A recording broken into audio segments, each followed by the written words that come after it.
Menyusul hujan deras, sejumlah kawasan di Sumatera Utara dan Jawa Timur dilanda tanah longsor. Pesawat Garuda siang tadi mengalami pecah ban di Bandara Juanda, Surabaya. Seluruh penumpang selamat.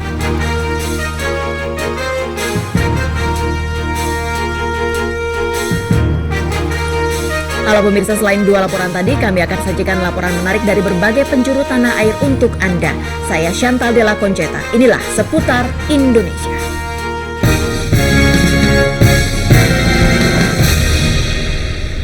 Upaya mendamaikan warga dua desa di Maluku Tengah yang bentrok Kamis kemarin masih belum berhasil.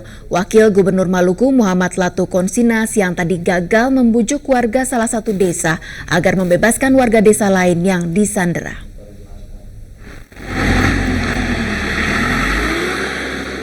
Sepanjang hari Jumat, aparat keamanan masih disiagakan di Desa Negeri 5 dan Desa Ureng, Kecamatan Lehitu, Maluku Tengah. Warga kedua desa ini hari Kamis bentrok.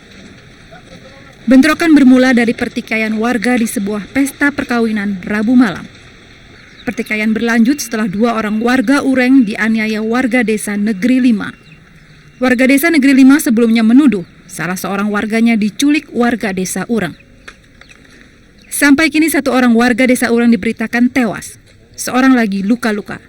Keduanya bersama 4 orang anggota keluarga mereka masih disandera warga Desa Negeri 5 di puskesmas setempat. Wakil Gubernur Maluku Muhammad Latu Konsina Jumat siang mendatangi Desa Negeri 5. Ia meminta warga membebaskan warga Desa Ureng yang disandera. Namun permintaan Wakil Gubernur ditolak warga Desa Negeri 5. Alasannya seorang warga Negeri 5 yang hilang sampai kini belum diketahui nasibnya. Hingga kini aparat keamanan masih terus mengupayakan perdamaian warga kedua desa ini. Josi Christian melaporkan dari Maluku. Suasana duka menyelimuti Dusun Asam Jau, Jorong, Gunung Rajo Utara, Kecamatan Batipuh, Kabupaten Tanah Datar, Sumatera Barat. Kamis malam, 5 warga dusun ini tewas tertimbun tanah longsor. Siang tadi, kelima korban tewas dimakamkan. Ratusan warga siang tadi mengantar 5 jenazah korban tanah longsor di Batipuh, Sumatera Barat. Usai disolatkan di Masjid Raja Gunung Rajo, kelima jenazah dibawa ke areal pemakaman keluarga sekitar 1 km dari lokasi tanah longsor. Kelima korban longsor yang masih satu keluarga ini adalah Yarnawati, 30 tahun, Tika, 8 tahun, Sunri Hidayat, 5 tahun, Irwan, 3 tahun, dan Mel, 1 tahun. Kepala keluarga, Yaputra, luput dari maut karena sedang berada di luar rumah.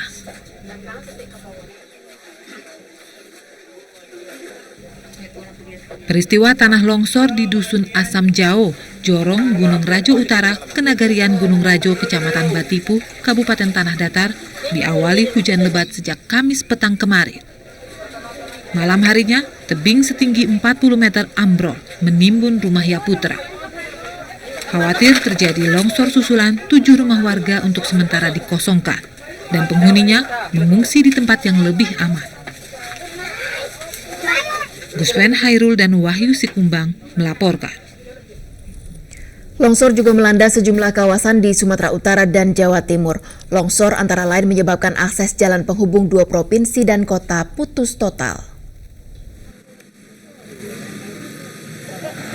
Longsor di Kecamatan Muara Sipongi, Mandailing, Natal, Sumatera Utara terjadi setelah hujan mengguyur kawasan ini selama 3 hari berturut-turut. Akibatnya tanah di perbukitan Desa Koto Baru Muara Sipongi yang memang rawan longsor amplas dan menutupi badan jalan di jalur lalu lintas Barat Sumatera yang menghubungkan Provinsi Sumatera Utara dan Sumatera Barat. Tidak ada korban jiwa dalam musibah ini, namun akses jalan lumpuh total dan sejumlah kendaraan terpaksa antre berjam-jam. Hingga hari ini Dinas PU setempat masih berupaya membersihkan timbunan tanah. Di Kecamatan Panti, Jember, hujan lebat sejak kemarin sore juga menyebabkan longsor disertai air deras. Akibatnya badan jalan turut tergerus dan 3 buah jembatan di kecamatan ini rusak. Sementara di Dusun Kepiri, Desa Suci, 1 jembatan ambrol. Warga dibantu petugas perhutani berupaya membuka jalan dari perkampungan Kali Klepuh Desa Suci yang terisolir selama 12 jam. Bencana longsor menyebabkan warga di 2 desa terisolasi. Sementara di Ponorogo, akibat hujan deras selama 2 jam, jalur alternatif Ponorogo-Madiun putus total. Material longsor menutup jalan dan tidak bisa dilalui. Namun siang tadi, jalur yang putus akhirnya berhasil dibuka. Bencana ini juga mengakibatkan tersendatnya aktivitas pasar desa setempat. Tim Liputan RCTI melaporkan. Sekawanan perampok bersenjata siang tadi beraksi di Bank Mandiri Banjarmasin, Kalimantan Selatan. Perampok berhasil membawa kabur uang 1 miliar 60 juta rupiah. Aksi perampokan bersenjata sudah 3 kali ini terjadi di Banjarmasin selama setahun terakhir dengan kerugian ratusan juta rupiah. Aksi perampokan di kantor cabang pembantu Bank Mandiri di Jalan Barito Ilir, Banjarmasin ini terjadi Jumat siang. Saat itu sebagian karyawan bank akan beristirahat untuk sholat Jumat. Beberapa orang pria bersenjata masuk dan segera melumpuhkan para karyawan termasuk satpam dan nasabah. Satpamnya juga ikut diikat. Jadi semua yang ada dalam ruangan situ diikat, disuruh bongkok, ditutup matanya pakai lakban dengan mulutnya dilakban. Kawanan perampok berhasil membawa kabur uang senilai 1 miliar 60 juta rupiah. Aksi perampokan bersenjata dengan modus serupa telah terjadi 3 kali di Banjarmasin, Kalimantan Selatan selama setahun terakhir. Di antaranya dialami sebuah toko emas dan sebuah dealer mobil dengan kerugian ratusan juta rupiah. Sejauh ini belum ada satu kasus pun yang berhasil dibongkar aparat kepolisian. Dari Banjarmasin, Kalimantan Selatan, Mahdia Nur dan Ayai melaporkan. Ban pesawat Garuda pecah saat mendarat di Bandara Juanda, Surabaya. Selengkapnya di Seputar Indonesia.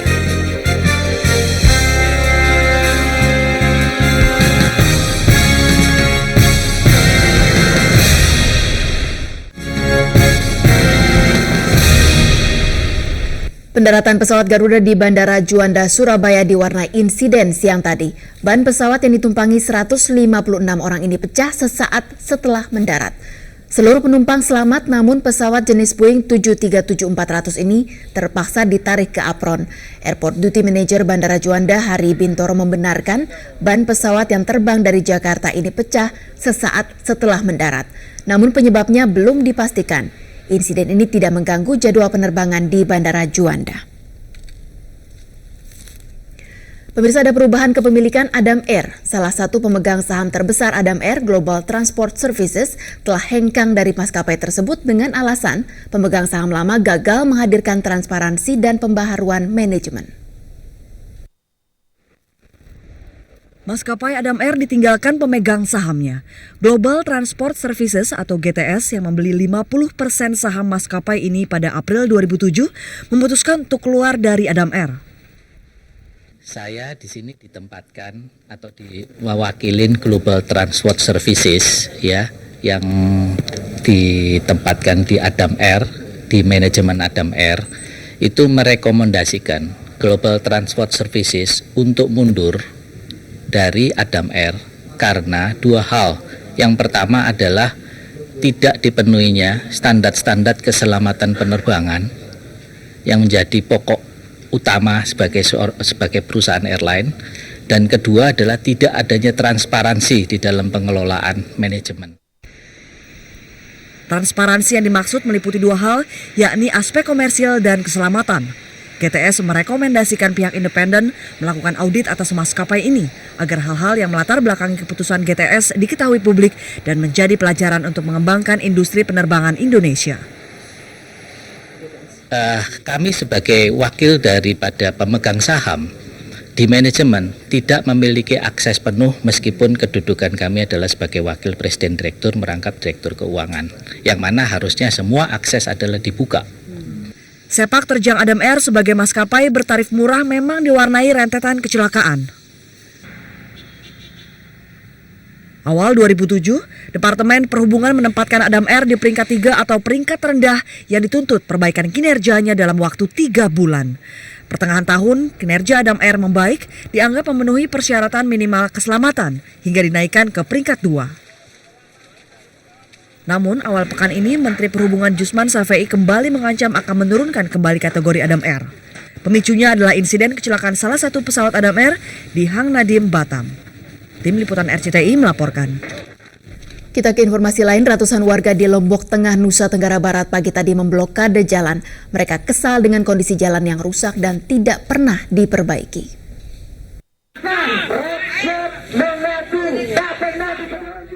Warga desa Pagutan Lombok Tengah memblokade jalan ini sejak Jumat pagi.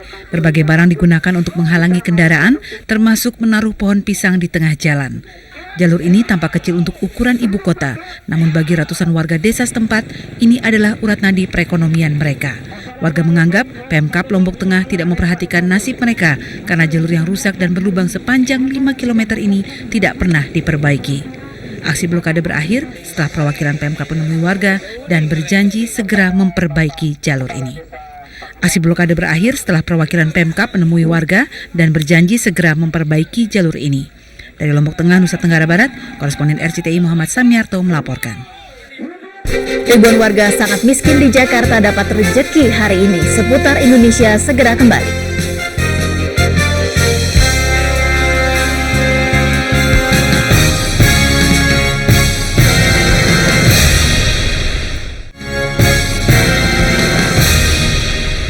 Pemirsa, hari ini adalah hari bahagia bagi 4.600 lebih keluarga sangat miskin di Jakarta Utara. Betapa tidak, setiap penerima program Keluarga Harapan Departemen Sosial ini menerima dana tunai melalui PT Pos dengan nilai cukup besar, yakni sekitar Rp900.000. Hari yang ditunggu Bu Tati akhirnya tiba. Hari ini 14 Maret adalah jadwal bagi ibu 3 anak warga Kampung Betung Koja Jakarta Utara ini mengambil dana program Keluarga Harapan di kantor Pos Koja. Meski terlambat 2 bulan dari jadwal pencairan, Tati mengaku sangat bersyukur karena uang senilai Rp930.000 adalah jumlah yang sangat besar baginya. Tati adalah satu dari 500.000 penerima PKH dari 7 provinsi penerima PKH di tanah air. Tati berhak atas dana PKH karena ia memiliki 3 anak yang masih bersekolah. Ya sebenarnya sih nggak cukup Pak, karena kan ini kan per 3 bulan. Kita kan istilahnya hari-hari kita lebih dari 20.000. Nah ini per 3 bulan kita dikasih 460. Jadi ya alhamdulillah aja sih Pak buat bantuan anak sekolah aja. Untuk membantu. Tidak hanya Tati, Sri Harniti, ibu 3 anak warga Cilincing, Jakarta Utara, juga menerima PKH hari ini. Buat tambahan ekonomi sehari-hari bisa bantuan anak sekolah, bisa buat bayar, terus buat yang lainnya keperluannya. Habis bagaimana ya Pak? Keluarga ekonomi sekarang tambah melambung tinggi. Itu aja. Program Keluarga Harapan yang diluncurkan sejak Juli 2007 memang khusus ditujukan bagi ibu dalam keluarga sangat miskin. Ada 3 syarat penerima PKH, yakni ibu yang sedang hamil, memiliki balita, dan anak usia SD hingga SMP. Bantuan diberikan setiap 4 bulan dengan besarnya bantuan 600 hingga 2,2 juta rupiah per tahun. Khusus untuk DKI Jakarta, ada sekitar 4.600 penerima PKH di 3 kecamatan, yakni Penjaringan, Koja, dan Cilincing. Eka Budi Utomo melaporkan. Program Keluarga Harapan atau PKH yang diluncurkan pertengahan tahun lalu memakan alokasi APBN sebanyak 2 triliun rupiah lebih. Dalam wawancara khusus dengan RCTI, Menteri Sosial Bahtiar Hamsyah membantah PKH tidak tepat sasaran. Mensos menegaskan penerima PKH sudah melalui verifikasi yang matang dengan adanya 2.000 lebih petugas pendamping. Ada pendamping untuk PKH. Pendamping ini apa job description-nya, tugasnya apa saja? Karena pendamping ini mereka itu digaji 1,2 juta per bulan. Saya mendorong para pendamping agar dia jangan saja sasaran ini tercapai, berikan motivasi pada rumah tangga sangat miskin ini. Katakan sama dia bahwa kemiskinan bisa hilang kalau kita bekerja keras. Tugas pendamping tadi adalah mengawasi jalannya pelaksanaan penerimaan PKH ini sendiri. Apakah pendamping itu bisa memaklumi jika keluarga yang menerima PKH itu kemudian menggunakan uangnya untuk mencukupi kebutuhan sehari-hari dan tidak memenuhi kewajibannya, mungkin tidak menyekolahkan anaknya, tapi uangnya itu hanya habis untuk kebutuhan makan sehari-hari misalnya Pak? Kalau itu dilakukan dalam aturannya, maka program tentang si ibu atau rumah tangga itu di stop. Dia tidak mematuhi program itu tidak boleh. Saya tidak ingin departemen ini dinilai suatu departemen charity Saya kesal. Beberapa tahun saya menjadi menteri, saya berupaya menciptakan bahwa departemen ini mendorong pemberdayaan masyarakat. Sebenarnya program ini ya adalah program investasi jangka panjang kita sebagai bangsa. Sayangnya karena anggaran kita terbatas, maka program ini tidak bisa secara besar-besaran. Seorang warga DKI menjadi korban modus penipuan lewat email yang mengatasnamakan pemerintah Amerika Serikat. Kami akan kembali dengan laporan selengkapnya.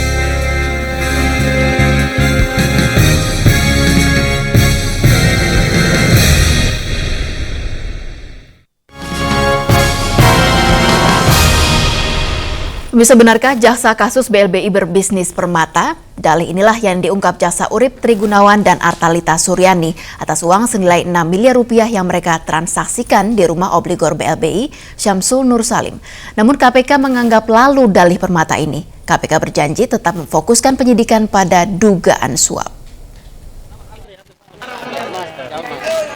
Penyidikan dugaan suap jaksa Urip Trigunawan masih bergulir di KPK. Hingga kini, jaksa Urip bersikukuh uang senilai 6 miliar rupiah yang diberikan Artalita Suryani di rumah obligor BLBI Syamsul Nur Salim terkait bisnis permata, bukan uang suap.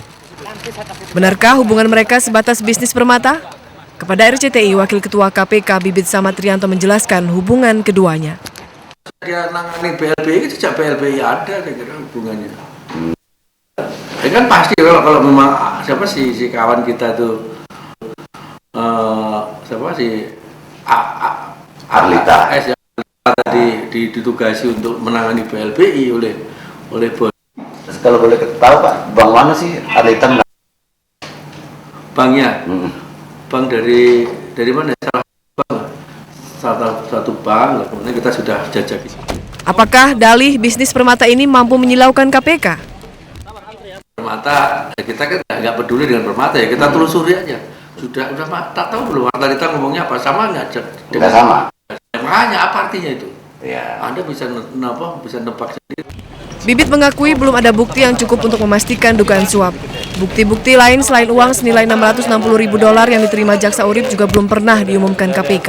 Namun KPK berjanji akan tetap memfokuskan penyidikan pada dugaan suap, bukan bisnis permata.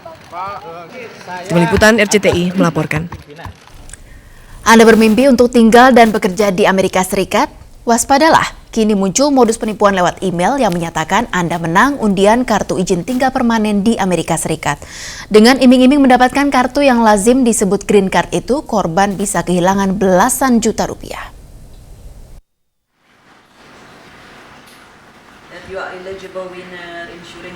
Penipuan melalui surat elektronik atau email yang mengatasnamakan pemerintah Amerika menimpa Agnes Marcelina. Warga Meruya, Jakarta Barat ini setiap tahun memang mengikuti undian yang diselenggarakan pemerintah Amerika Serikat untuk mendapatkan izin tinggal permanen di negeri itu yang dikenal dengan green card. Pada saat saya membaca, sebetulnya saya merasa sepertinya benar karena dari kalimat-kalimat yang ada di situ kelihatannya memang sepertinya resmi. Tetapi setelah saya membaca ulang dan mendiskusikannya dengan anak saya merasa curiga karena pengirim daripada email ini menggunakan Yahoo dan Google Mail. Selain alamat email yang mencurigakan, Agnes semakin was-was karena diminta mentransfer hampir $1.500 Amerika kepada pengirim email. Padahal sebenarnya pemenang undian tidak dipungut biaya sepersen pun, sebagaimana dijelaskan seorang staf kedutaan Amerika Serikat dengan salah satu WNI pelamar green card. Kedubes Amerika Serikat di Jakarta juga memperingatkan pengumuman green card tidak akan dilakukan melalui email. Well, the winners will be notified by mail, so they'll actually receive a letter in the mail at their home address. Winners are not notified by email at all. So anybody who receives an email, they automatically know that they have not won anything from the U.S. government. Setiap tahun sekitar 30.000 WNI mendaftar untuk mengikuti undian green card tiap tahunnya. Namun dari puluhan ribu peserta undian itu, hanya 200 WNI yang akan terpilih untuk mewujudkan impian mereka untuk meraih kehidupan di negeri adidaya itu. Monica Tobing dan Adi Prastowo melaporkan. Kami akhiri seputar Indonesia 14 Maret 2008. Terima kasih telah bersama kami. Saya Chantal Della Conceta. Selamat berakhir pekan. Sampai jumpa.